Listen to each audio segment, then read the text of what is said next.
নমস্কার বন্ধুরা, আজকে সকালে টিফিনের জন্য বানাবো হচ্ছে চিড়ের পোলাও। তো চলো দেখে নিই চিড়ের পোলাওয়ের জন্য আমি কি উপকরণ নিয়েছি। এখানে কুচানো পেঁয়াজ, কুচানো লঙ্কা আছে, এখানে চিড়ে আছে, এখানে চীনা বাদাম আছে।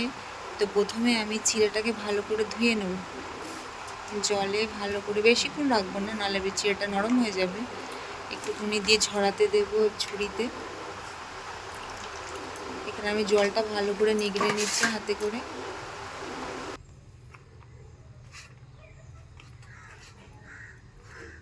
ছেড়ে ভালো করে জলটা ঝরিয়ে নেব। পুরো চিড়েটা আমার ভালো করে ধোয়া হয়ে গেছে, আমি এখানে জল ছড়াতে দিয়েছি। গ্যাসটা অন করে কড়াইটা বসিয়ে দেবো। কড়াইয়ে তেল দিয়ে দেবো। তেল গরম হয়ে গেছে,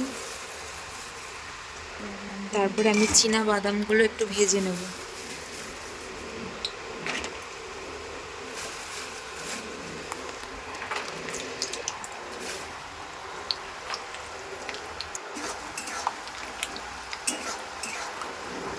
বাদামগুলো আমি একটু ভালো করে ভেজে নেব।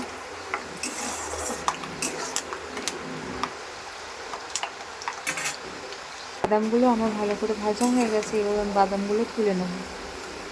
বাদামগুলো তুলে নিয়েছি, এবারে আমি দুটো শুকনো লঙ্কা আর একটু সর্ষে ফোড়ন দিয়ে পেঁয়াজ কুচি আর লঙ্কা কুচিটা দিয়ে দেবো। এরপরে আমি পেঁয়াজটা আর লঙ্কাটা ভালো করে ভেজে নেব।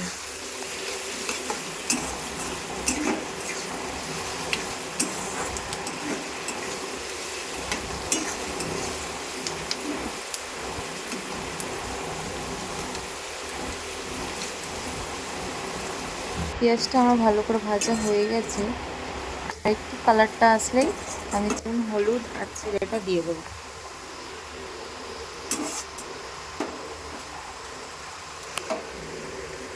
নুন হলুদ দিয়ে দিয়েছি, এবারে আমি চিড়েটা দিয়ে দেবো। আমি পুরো চিড়েটা ভালো করে মিক্স করে নিয়েছি। এখানে আমি পুরো চিড়েটা ভালো করে মিক্স করে নিয়েছি।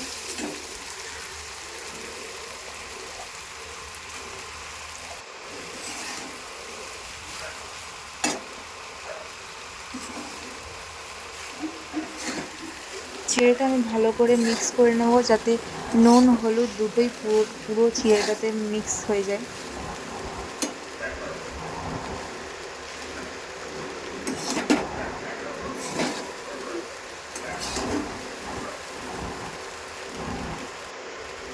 এরপরে আমি ভেজে রাখা বাদাম দিয়ে দিলাম।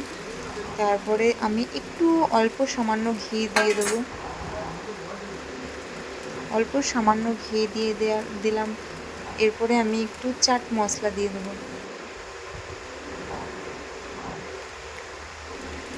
অল্প চাট মশলা দিয়ে দিলাম। এবার আমি ভালো করে সব কিছু উপকরণ ভালো করে মিক্স করে নেব।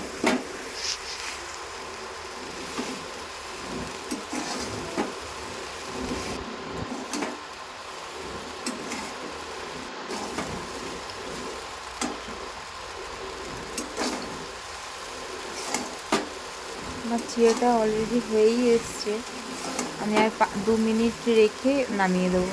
দেখুন কতটা ঝরঝরে হয়েছে চিড়ের পোলাওটা।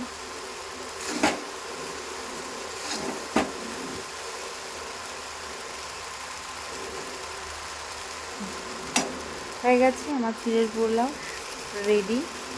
আজকের মতো এটুকুই, আবার আসবো পরের রান্না নিয়ে। নমস্কার।